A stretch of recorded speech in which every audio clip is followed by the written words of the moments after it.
Psalm Somli panina Sakhi luite tui chaka thuam huamang hian o pathian kanun nahi nangma chakin athuam huamani kanun nahi pathian chakin pathian nung chakin atui halani engtika nge pathian ma ka thinanga kain lanang o kamit tui hi chuna zanin ka choni khoya nge pathian le miloti chamchia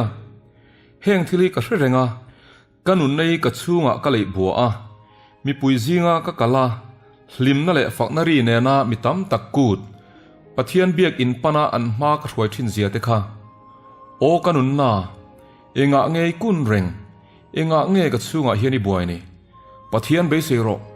a mera damna wangin ama chukala fakdon si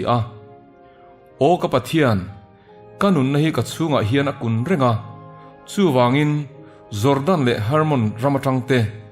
mizar tlanga tangte hian ka reng che ani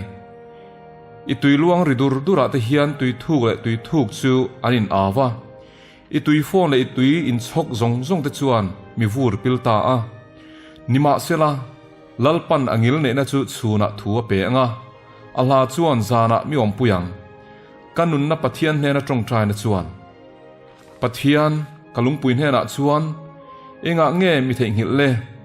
enga nge do tu ne chiana awanga lungai ka van ruai thin le ka ti ang karua khandai om ang main mi do tu te chuan mi soi che thina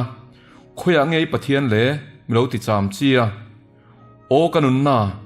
enga nge kun reng enga nge ka chunga hiani buai ni